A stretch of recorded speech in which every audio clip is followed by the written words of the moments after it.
we're in 2 Kings 11. When Athaliah, the son of Ahaziah, saw that her son was dead, she arose and destroyed all the royal heirs. But Jehoshaphat, the daughter of King Joram, sister of Ahaziah, took Joash, the son of Ahaziah, and stole him away from among the king's sons who were being murdered. And they hid him and his nurse in the bedroom from Ahaz, so that he was not killed. So he was hidden with her in the house of the Lord for 7 years, while Ahaziah reigned over the land. So here you are. What's happening here is, if you look back, that the mother of Ahaz was actually a relative of Jezebel. And she was out, she decided when her son took over, when her son died, she arose and she went to kill all the rest of the heirs, didn't she? So when she went to kill him, the sister of Ahaz took Joseph and she hid him. Now just think, how would she hide him for that long? She took him to the temple and she hid him there for 7 years. I mean, she took a baby and she's hiding him. And you're not just talking about 7 days, you're not talking about 70 days, you're talking about 77 years he was in. That's a long time, isn't it? And he was hidden in the temple. In verse 4, in the 7th year, Joash sent and brought the captain of hundreds of bodyguards and escorts and brought them into the house of the Lord to him. And he made a covenant with them and took an oath from them in the house of the Lord and showed them the king's son. Then he commanded them, saying, "This is what you shall do. 1/3 of you who came on duty on the Sabbath shall be keeping watch over the king's house. 1/3 shall be at the gate of Shur, and 1/3 at the gate behind the escort. You shall keep the watch of the house, lest it be broken down. The 2 conjurants of you who go off duty on the Sabbath shall keep the watch of the house of the Lord for the king. But you shall surround the king on all sides, every man with his weapons in his hand, and whoever comes within range, let him be put to death. You are to be with the king as he goes out and he comes in." So the captain of the hundreds did according to all that Jehoiada the priest commanded.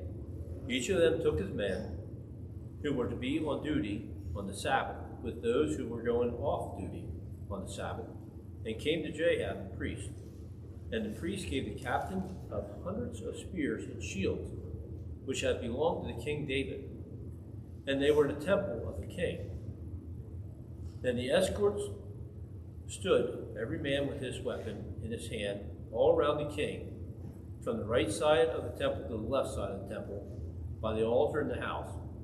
And he brought out the king's son, put the crown on him, and gave him the testimony and made him king, and anointed him, and they clapped their hands and said, "Long live the king."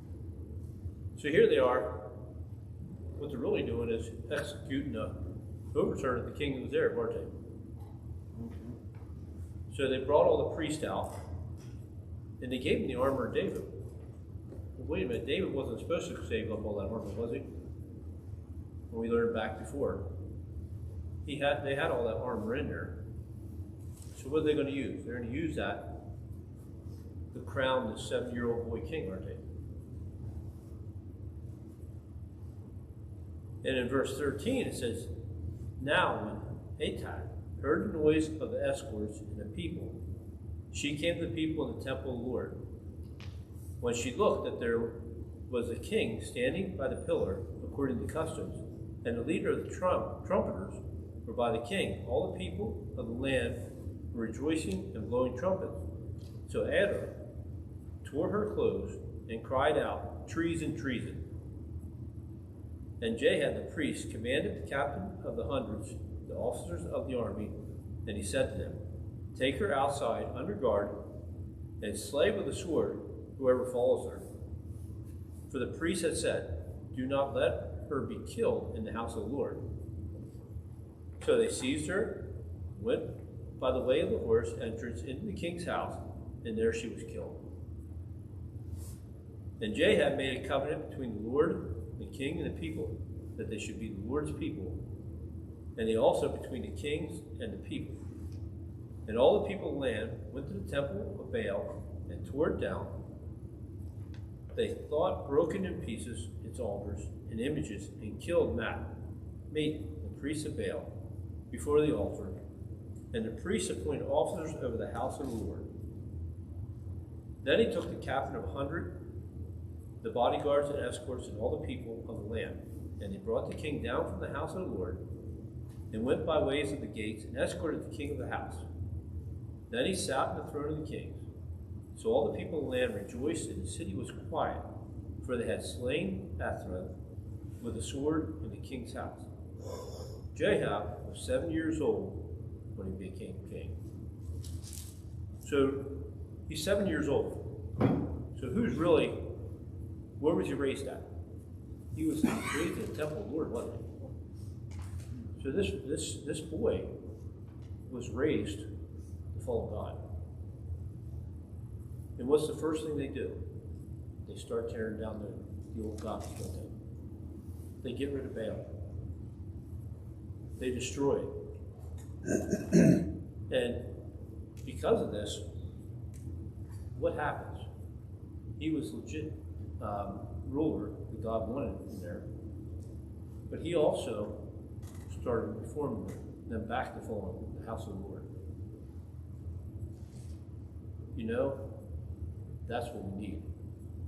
Even in the Congress we have now, in our country, we were founded on that world.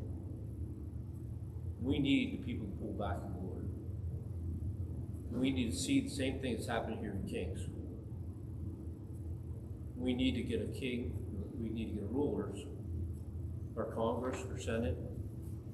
We need to make sure we're putting the right people in office, don't we? We need to start voting as Christians on who should be in there. Not according to our wallets, but who's going to follow the word of God. And the country will prosper, because they said he was at peace when he was reigning. So let's go to prayer.